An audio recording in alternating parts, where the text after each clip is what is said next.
สำหรับวิดีโอนี้อุ่นใจจะพาทุกท่านไปภูที่สูงสุดอยู่ที่ซาปาประเทศเวียดนามก็คือภูเขาฟานซิปัน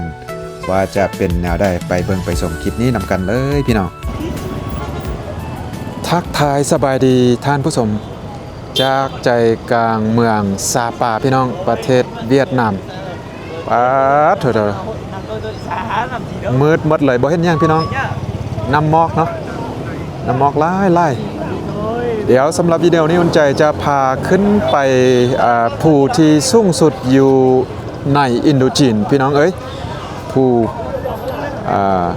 ฟานซิปันเนาะความสูงอยู่ 3,145 เมตรจากหน้าน้ำทะเลก็แปลว่าสูงสุดอยู่ในอินโดจีนแต่ว่าตอนนี้อุ่นใจอยู่ที่เมืองสปานี้จุดนี้มีแต่ 1,500 เมตรเนาะความหนาวความเย็นอยู่ที่ประมาณ11-12 องศาตอนนี้แต่บ่แน่ใจว่าขึ้นไปถึงพุ่นจะหนาวซ้ำได้ยินว่าอย่างน้อยก็ประมาณ5 องศา6 องศาเนาะแต่บ่แน่ใจหลังจากขึ้นไปถึงพุ่นแล้วมื้อนี้จะท้องฟ้าจะเปิดบ่แต่ว่าอยู่ในเมืองนี่มืดเลย ปานเมื่อคืนเลยเนาะพี่น้องเนาะเดี๋ยวก่อนจะขึ้นไปฮอดภูพุ่นเฮาต้องได้ขี่รถไฟขึ้นไปมีรถไฟขึ้นไปหลังจากนั้นก็จะนั่งเคเบิลคาร์ขึ้นไปต่อพี่น้องลองไปเบิ่งนำกันว่าจะเป็นจังใดพี่น้องก่อนเฮาจะขึ้นรถไฟก็ต้องได้มาผ่านจุดนี้เพราะว่าเฮาต้องได้ซื้อปีหลังจากนั้นเฮาจะขี่รถไฟน่าจะขี่รถไฟขึ้นไปได้ประมาณจุดหนึ่งหลังจากนั้นจึงขี่เป็นเคเบิลคาร์ต่อก็ลองไปเบิ่งนำกันพี่น้องว่าจะขี่รถไฟขึ้นไปไกลปานได้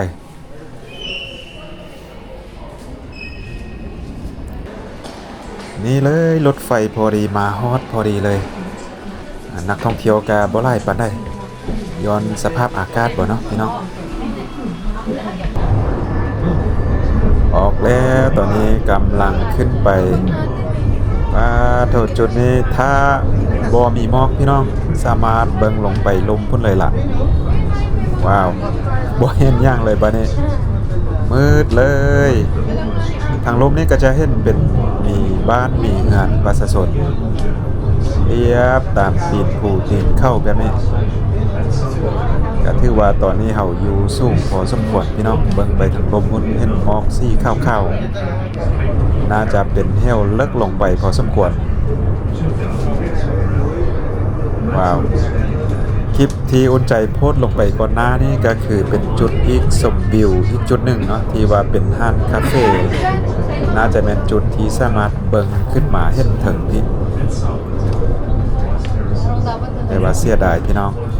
หมอกเต็ม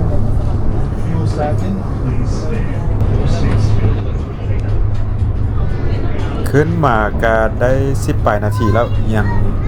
มืดคือเก่าพี่น้องแต่ก็เห็นได้หนึ่งเนาะเห็นไปทางลมพุ่นก็เห็นได้หนึ่งว้าเท่าทามีฟ้าแดดจางปางนี่ถือว่าคักสุดเลยพี่น้องก็ว่างว่าหลังจากเขาขึ้นไปฮอดจอมภูสูงสุดพุ่นฟ้าจะเปิดเนาะพี่น้องก็ว่างเนาะ ถ้าบ่นางนั้นก็จะเป็นแบบนี้แหละก็จะมืดแบบนี้แหละพี่น้องแต่ว่าจังได้ก็ต้องได้ขึ้นไปเพราะว่ามาฮอดมาเทิงละซาปาพี่น้องที่เห็นอยู่ทางน่าจะเป็นส่วนสาคล้ายๆคือใบสาเป็นคันเช่นนี้จะมีชื่อเสียงเรื่องนาคันใดพี่น้องอยู่ในรถไฟก็สิประมาณนี้คนบ่หลายปานใดนักท่องเที่ยวบ่หลายมื้อนี้อยู่ถึงพุ่นบ่แน่ใจว่าจะมีนักท่องเที่ยวหลายบ่หลังจากขี่รถไฟมาได้20 ปลายนาทีก็มาฮอดจุดนี้น่าจะย่างขึ้นไปเติมน้อยหนึ่งก่อนเราจะขี่เป็นกระเช้าหรือว่าเคเบิลคาร์ขึ้นไปต่อน่าจะขึ้นไปเติมสูงพอสมควรไปต่อพี่น้องอยู่ทางในนี่อากาศบ่เย็นปานใดเนาะทางนอกนี่เย็นแห้งพี่น้องโอ้ยังขึ้นไปเติมพี่น้องยังไปเติมประมาณอีก 2-3 ชั้นพุ่นแหละขึ้นคันใดแบบนี้ขึ้นไปก่อนจะขี่กระเช้า ก็ถือว่ามีหลายขั้นตอนต้องใช้เวลาหลายพอสมควรเบิ่งส่งนี้เนาะพี่น้องก่อนจะไปฮอดจุดสูงสุดของภูตอนนี้เราก็มาฮอดจุดที่จะขึ้นไปเคเบิลคาร์หรือว่ากระเซ้านั่นเองพี่น้องเราต้องได้มาผ่านจุดนี้ตึงป้าหนึ่งเนาะต้องได้ผ่านการสแกนว่าเราได้ซื้อฟรีไว้เป็นที่เรียบร้อยละพี่น้องตอนนี้ก็คืออยู่ในกระเซ้าหรือว่าเคเบิลคาร์เนาะกำลังจะขี่ขึ้นไปภูที่สูงสุดอยู่ในอินโดจีนนะภูฟานซิปันแต่ว่าบ่เห็นวิวพี่น้องความจริงแล้ววิวงามหมอกเนาะถือว่าหมอกเต็มเลยหมอกประมาณนี้พี่น้องถือว่ามืด อยู่ในกลางสายหมอกเลยเนาะบ่เห็นหยังเลยพี่น้องก็หวังว่าค่ากลับมาคงจะเปิดเนาะคันท้าฟ้าเปิดนี่ถือว่าเห็นวิวงามสุดเลยขึ้นมาสูงพอสมควรตอนนี้เห็นฟ้าเปิดหน่อยหนึ่งพี่น้อง แอบดีใจอยู่เนาะว่าตะเวนจะออกมาแล้วก็ท้องฟ้าจะเปิดแต่ว่างามกันท้าท้องฟ้าเปิดนี่วิวนี่พี่น้องบ่จักสิว่าเนาะงามไร่ภูผ้าป่าไม้โอ้ยพี่น้องแต่ว่าถ้าขึ้นมาสูงขนาดนี้หามห้องว่าอยู่ทางนอกนี้เย็นหนาวแน่นอนมื้อนี้แต่ก็เกี่ยมพร้อมเป็นที่เรียบร้อยนุ่งเสื้อหน้ามาแล้วพี่น้อง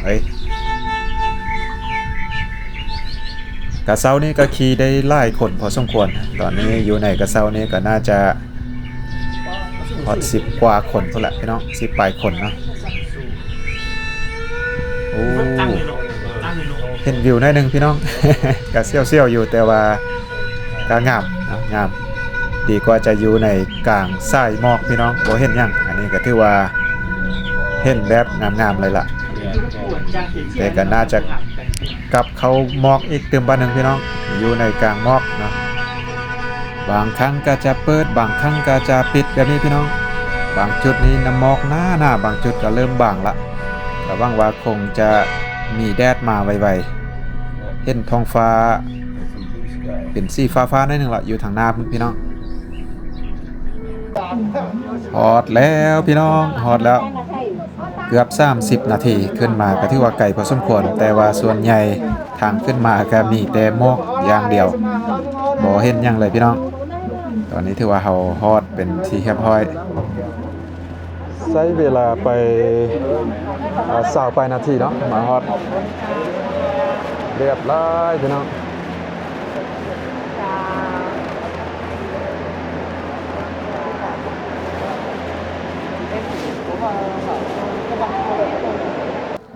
ต้องได้ย่างต่อบ่พี่น้องไปเบิ่งว่าจะได้ย่างขึ้นตื่มสูงปานใดมีขั้นใดเนาะต้องได้ย่างขึ้นตื่ม อากาศเย็นแบบนี้ย่างได้อยู่พี่น้องความจริงแล้วคันถ้าบ่มีหมอกนี่จะเห็นวิวตั้งแต่ตอนนี้เลยล่ะมีลิฟต์ขึ้นแล้วก็ย่างขึ้นได้พี่น้องขึ้นไปจอมภูฟานซิปันเนาะฟานซิปันซัมมิต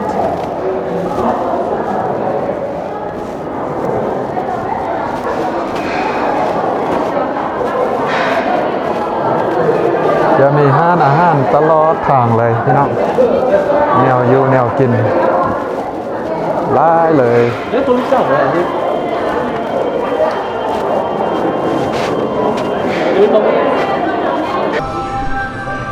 ต้องขึ้นไปเติมยังบ่ทันสุดเถื่อพี่น้อง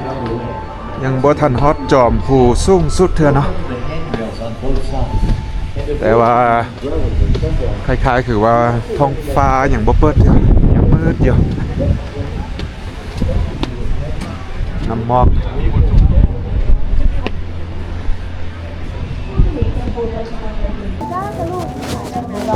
เถอะพี่น้องน้ำหมอกแล้วก็ลมเนาะลมแห้ง ถ้าหากว่า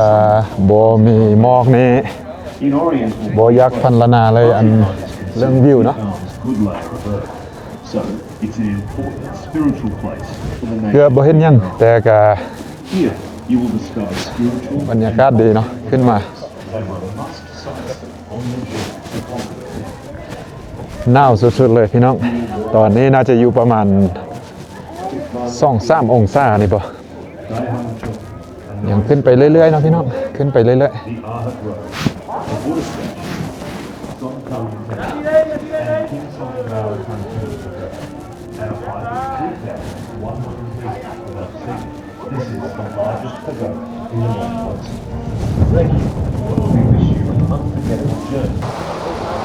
มาฮอดจุดนี้ก็มีขั้นใดขึ้นไปพี่น้องสั่นแต่ว่างามน่าจะมีพระใหญ่อยู่ถึง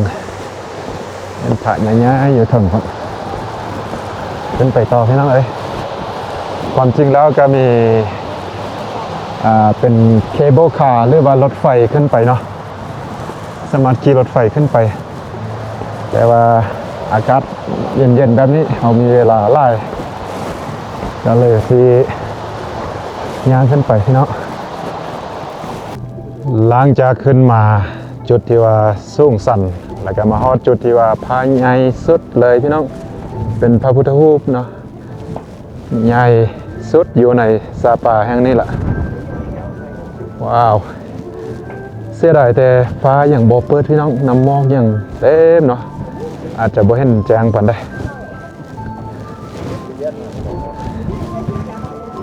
งามลายตะเบนกับพยายามออกมาอยู่แต่ว่าอย่างบ่เปิดทางหมอกทางลมพี่น้องเถอะสุดยอดเลยยังบ่ทันส่วนเนาะเอาขึ้นไปต่อพี่น้องขึ้นไปต่อยังมีทางขึ้นต่อเต็มน้อยหนึงจะฮอดจุดสูงสุดละ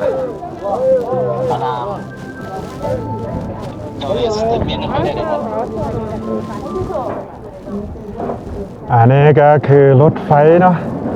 หากท่านได้บ่อยากขี่บ่อยากย่างขึ้นมาก็ขี่รถไฟแบบนี้ลงไปพี่น้องเถอะ น้ำหมอกบ่เห็นยังเลยความจริงแล้ววิวงามเลยเคียนี่เบิ่งลงไปนี่สุดยอดเลยแหละเพราะว่าความสูงตอนนี้สิเข้า 3,000 เมตรละอย่างน้อยเดียวที่ฮอดจุดสูงสุดแล้วพี่น้องขึ้นต่อบัดนี้นี่เด้พี่น้องฮอดแล้วจุดสูงสุดเป็นผู้ที่สูงสุดอยู่ที่อินโดจีนนะพี่น้องเอ้ยฮอดถึงพี่ละนี่เลย Top of Indochina ก็ถือว่าเป็นจุดสูงสุดเลย 3,143 เมตรนะจากหน้าน้ำทะเลแต่เสียดายหมอกเต็มพี่น้อง บ่เห็นยังเลยเนาะก็ถือว่าน้ำหมอกนี่ปกคลุมทั่วเลยสุดยอดคนก็ไล่พอสมควรอยู่นี่